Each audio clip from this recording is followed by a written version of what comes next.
Eu vou te convidar a abrir a palavra de Deus em Mateus capítulo 14.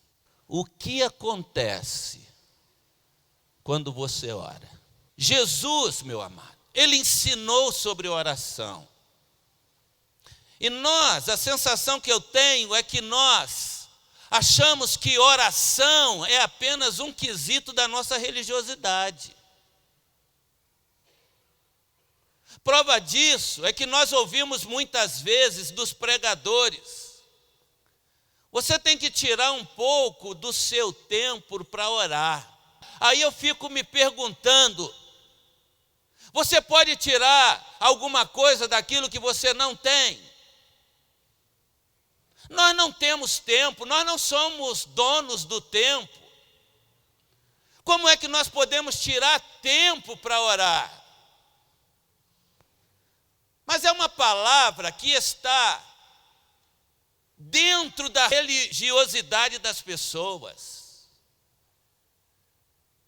O que você precisa fazer é do tempo que Deus te dá, dedicar a Ele. O tempo é dele, o tempo não é nosso, o tempo é dele, amado. E há muitas pessoas que já estão privadas por causa da enfermidade, por causa da idade avançada, e não pode mais fazê-lo, e gostariam de fazê-lo. Mas o apelo da palavra de Deus é este: do tempo que Deus te dá, invista em estar na presença de Deus. Porque para muitos, oração é um momento dentro do culto, e alguns momentos dentro de casa ou em algum outro lugar, quando você está enfrentando um momento de aperto, um momento de crise. E aí você usa o nome de Jesus, como se o nome de Jesus fosse mais ou menos como um gênio da lâmpada, ou como se fazia naquelas histórias de desenho que eu assistia quando era bem jovem. E eu já fiz menção aqui, não sei quantos já assistiram He-Man, lembra de He-Man? He-Man, alguém lembra? He-Man, eu tenho a força pelos poderes de Grayskull. Às vezes a sensação que eu tenho é que a gente usa o nome de Jesus pelos poderes de Jesus. Às vezes a sensação que a gente tem é esta: em nome de Jesus, em nome de Jesus, em nome de Jesus. Mas na verdade, quando a Bíblia nos ensina a orarmos em nome de Jesus, não significa que o nome de Jesus é um nome mágico que você usando o nome dele vai acontecer. O que ele está dizendo é mais ou menos o que eu acabei de mencionar.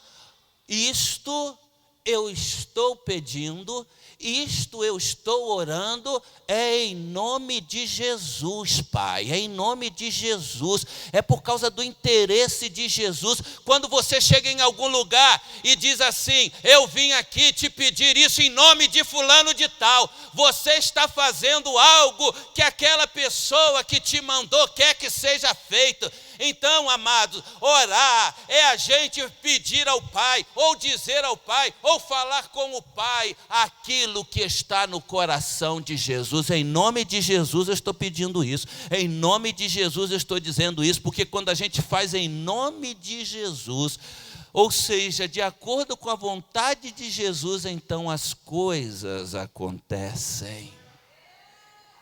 Não seja feita a minha vontade, mas a tua vontade. Era assim que ele orava, era assim que ele dizia: mas nós queremos que seja feita a nossa vontade.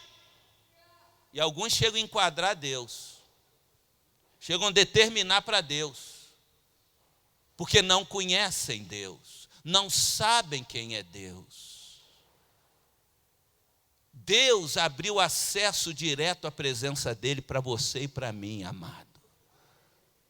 Nem os anjos têm acesso à presença de Deus. Mas quando Jesus morreu naquela cruz, ele abriu acesso direto à presença dele para você. E ele diz, Jesus mesmo diz assim: tudo que pedirem em meu nome ele vos dará. Senhor, eu estou pedindo isto em nome de Jesus, é para a glória de Jesus, é para a honra de Jesus. E depois de analisar bem isto, eu cheguei à conclusão que até as nossas orações, quando nós agradecemos um alimento ou agradecemos alguma coisa, nós o fazemos de forma equivocada, de forma errada. Porque na maioria das vezes nós dizemos para Deus: eu te agradeço esse alimento em nome de Jesus. Eu te agradeço essa comida em nome de Jesus.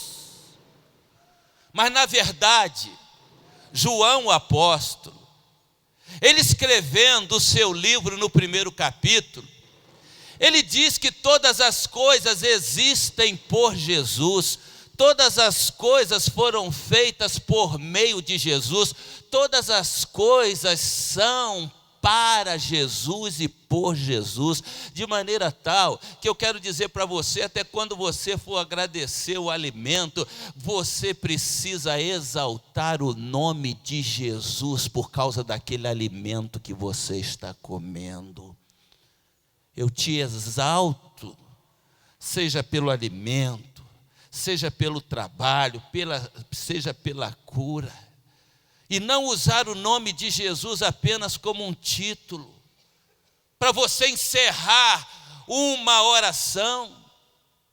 A oração precisa ser um estilo de vida, porque quando você ora, e orar não é no sentido apenas de estar dizendo algo de olhos fechados, e alguns até não extrapolam o tempo, mas é você estar sintonizado em comunhão com Deus, em comunhão com Jesus Cristo.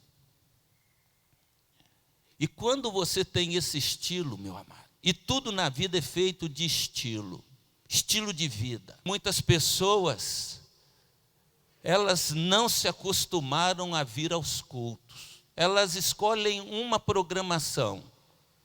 Se o negócio dela é louvar, ela vem nos ensaios do coral ou no ensaio da banda. Se é com a família, ela vem nas programações do Ministério da Família. Se é no culto de quarta-feira, ou se é no sábado, ou se é no domingo, mas não tem um estilo de vida comprometido com Jesus. Elas estão buscando aquilo que lhes satisfazem.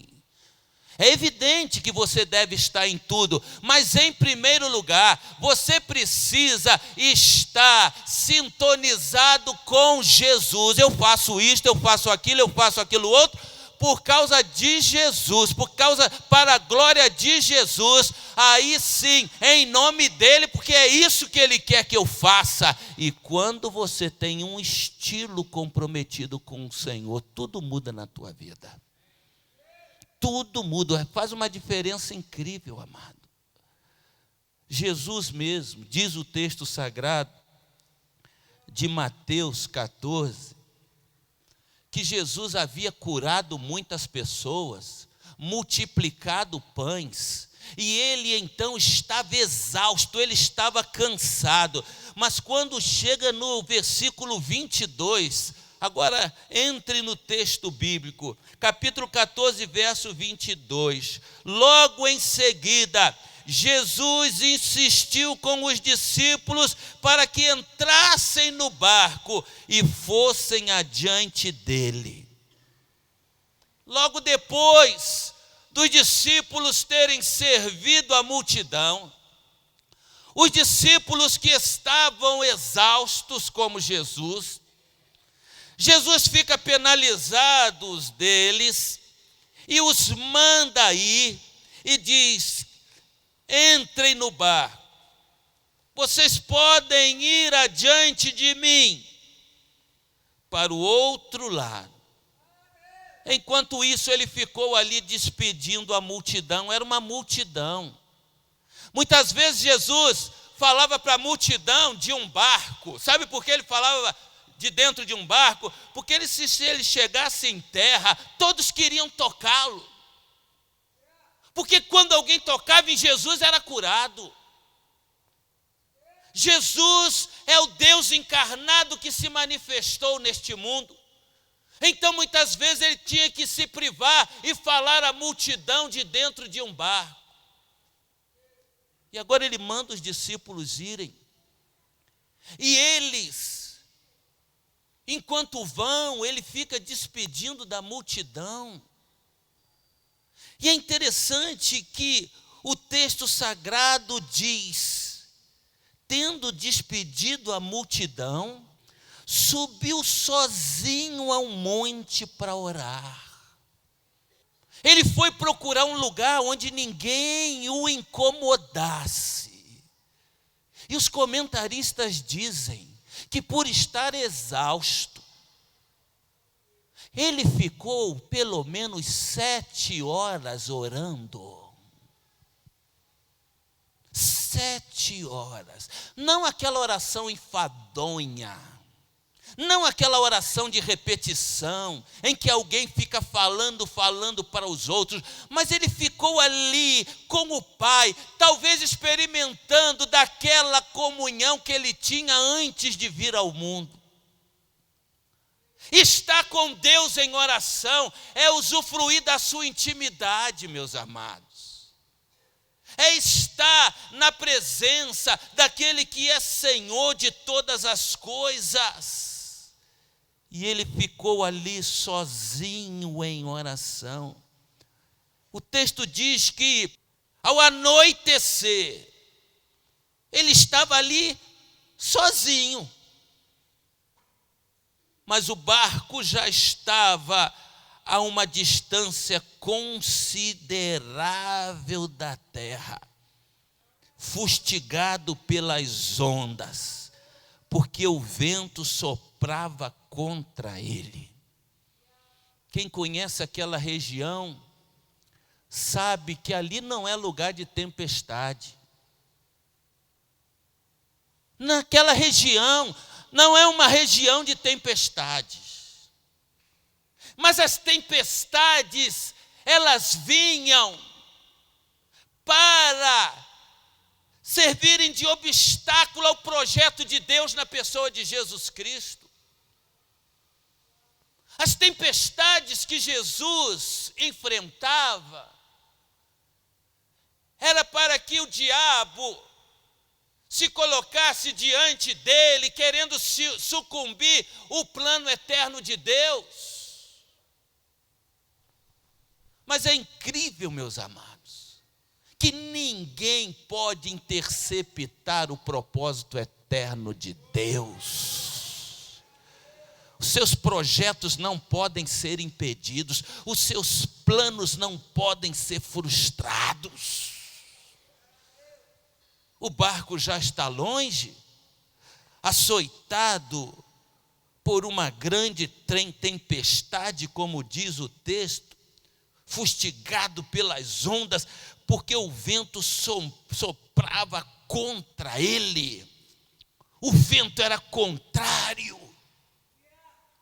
E os discípulos estavam como que empacados. O barco não podia avançar por causa da tempestade. Mas na mesma tempestade em que os discípulos estavam aflitos, Jesus decide ir por sobre as águas. Eu não sei se Jesus foi andando, se foi correndo, ou se ele foi esquiando naquelas ondas. Quanto maiores as ondas para um surfista, melhor para ele surfar.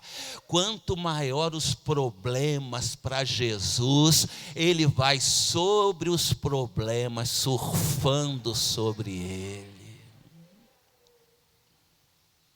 O único milagre que Jesus ainda não tinha feito sobre a natureza. Ele já tinha curado cegos, surdos, expulsado demônios, ressuscitado mortos, mas ele ainda não tinha feito nenhum milagre sobre a natureza. E agora ele vai demonstrando para os discípulos que ele é também Senhor da natureza. Olha o verso 25. Jesus dirigiu-se a eles andando sobre o mar. Quando o viram andar sobre o mar, ficaram aterrorizados. Mas eles disseram: é um fantasma fantasma, e gritaram de medo. Imagine se isso aqui fosse um barco. Nós estamos dentro de um barco aqui. E o mar revolto, joga para lá, joga para lá. E você, de repente, né, não tinha parede, aí você está vendo lá, vindo alguém sobre as águas. Eu quero dizer para você que Jesus, Ele vai superar toda e qualquer oposição para ir ao teu encontro. Você recebe isso, querido? Você recebe isso? Jesus vai superar toda e qualquer oposição, todo vento contrário, toda onda, toda tempestade contrária. Jesus, aquilo que é tempestade para você e para mim, Jesus, Ele vai singrando a tempestade em tua direção, em tua direção. Às vezes a gente acha que os problemas que são grandes para nós também são grandes para Deus. Eles não são grandes para Deus. O que depende é do nosso estilo, o estilo que nós temos, e que nós precisamos nos aprofundar nele. Jesus podia até dizer assim: esses discípulos não tem jeito, eu vou seguir em frente, eu vou continuar andando sobre as águas, eles se virem aí, depois vocês me encontram lá. E às vezes a gente fica impressionado, porque Jesus, sendo o Filho de Deus, Ele atende a multidão, mas a multidão fica para trás, e Ele vai em direção aos seus discípulos. Jesus sempre vai caminhar em direção aos seus discípulos. Se você é um discípulo de Jesus verdadeiro, uma discípula de Jesus, Ele vai sempre caminhar em sua direção para te socorrer, para te abençoar. E é isto que eu vejo no texto sagrado. O que acontece quando nós oramos? Foi a pergunta que fiz. O que acontece quando você ora? O que acontece é que Deus está com os olhos postos em você, pronto para te socorrer nas agruras desta vida. Quando você está enfrentando as tempestades, Ele vai chegar para você, diz o texto sagrado. Mas Jesus imediatamente disse: coragem, coragem. Quantas vezes perdemos a coragem? Quantas vezes perdemos o entusiasmo? E a primeira coisa que Jesus faz é nos encorajar. Não desanime, tenha coragem, persista, não tenha medo. Não tenha medo. Você está enfrentando não sei que dilema na tua vida, meu amado. Não sei que oposição, não sei que vento contrário. Jesus está dizendo para você: fique firme, não tenha medo. Sou eu, disse ele. Sou eu. Sou eu que estou aqui para te socorrer. Quantas vezes a gente se desespera, quantas vezes a incredulidade bate no nosso coração, mas Jesus está do nosso lado dizendo: sou eu estou aqui, eu estou aqui. Você pensa que eu estou longe? Eu estou aqui do teu lado. E meus amados, nós aprendemos não só com Jesus, mas nós aprendemos também com Pedro, porque o texto sagrado diz assim: e Pedro disse: se és tu, manda-me ir ter contigo. Como Deus falou ao meu coração quando eu li esse versículo. Se és tu, é o Senhor que está aí, eu quero estar com o Senhor. O discípulo de Jesus quer estar onde Jesus está. Por isso eu não compreendo um crente que não gosta de estar na igreja. Eu não entendo. Eu não entendo. É o Senhor? Ou nós cremos nesse negócio, ou é uma mentira para nós. Mas se cremos, não, eu quero estar onde Jesus está. Pedro disse, é o Senhor, manda-me ir ter contigo. Manda-me ir ter contigo. E Jesus diz, venha para os meus braços. Venha para onde eu estou. Quando nós entendemos o valor de estar com Deus, é por isso que a maioria dos crentes não oram, porque tem uma visão enfadonha de oração. Eles não passam tempo com Deus. Seja ouvindo a palavra, lendo a palavra, vendo alguma coisa sobre a palavra, estando na igreja. As pessoas estão desassociadas de Deus e elas vêm para o templo, como eu ainda vou pregar aqui, e elas repetem o que os pagãos repetiam. Fazem o que os pagãos fazem. Há muitas igrejas hoje que estão fazendo o que os pagãos faziam e que Deus condenou. Porque perderam o relacionamento com Deus. Oração, querido, não é nada mais, nada menos do que Deus dando a oportunidade para você de se relacionar com Ele. Se relacione comigo. Se relacione, fale comigo, converse comigo, me dê a sua atenção. Você vai ver o que vai acontecer na tua vida. E Pedro diz, eu quero estar com o Senhor. Jesus diz, venha. Pedro subiu no barco, andou sobre as águas. Você já pensou nisto? Alguém andar sobre as águas? Pedro saiu do barco, foi ousado, andou sobre as águas. Mas o texto sagrado nos diz que enquanto ele vai em direção a Jesus, ele anda sobre as águas. Mas de repente, olha o verso 30, o que diz. Mas quando reparou no vento, ficou com medo. Mas quando ele olhou para o vento, ele ficou com medo e, começando a afundar, gritou. Quantas vezes nós focamos nos problemas?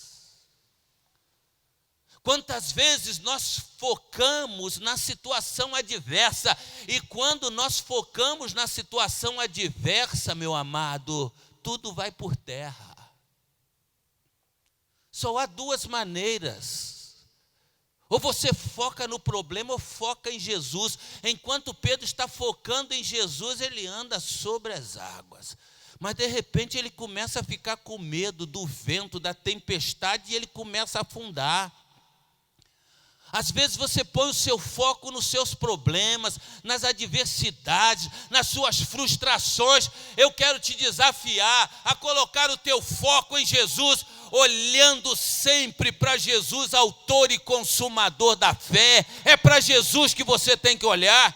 Não tire o foco de Jesus, não tire os olhos de Jesus, meu amado. Não tire os olhos de Jesus. Mas é interessante que nós aprendemos isso com Pedro. Ele quer estar com Jesus.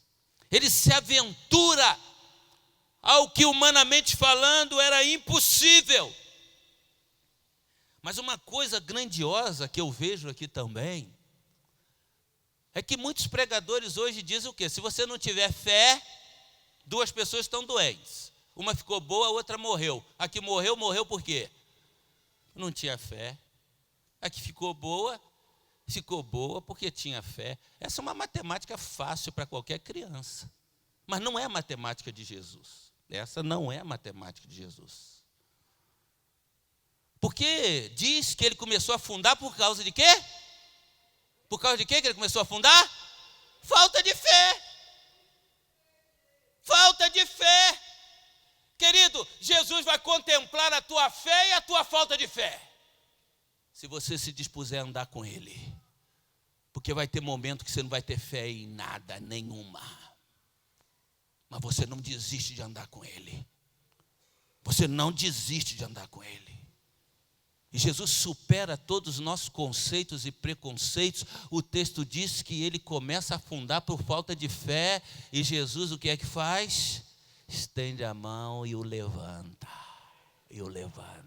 Ele levanta o pobre ao necessitado. Ele é Deus, Ele age como quer, da forma que quer, quando quer, para o fim que lhe aprouver.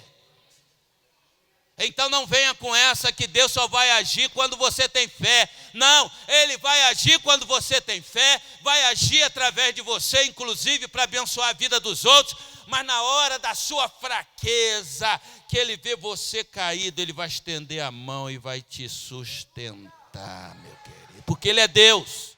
Ele não é como nós, Ele age como Deus, e mais do que isto, Ele o levanta. E é interessante que Jesus, após andar sobre as águas com Pedro, ele estende a mão para Pedro, e o que ele faz, querido? Ele entra naquele barco com eles. Jesus repreende a fé de Pedro e dos demais, porque os outros nem se aventuraram a sair do barco. Tem muita gente que nem se aventura. Não permita que a dúvida entre no teu coração. Você não pode ter dúvida de que o Deus que você tomou a decisão de segui-lo, de servi-lo, Ele estará sempre com os olhos postos em você para estender a mão e para te tirar de onde você estiver.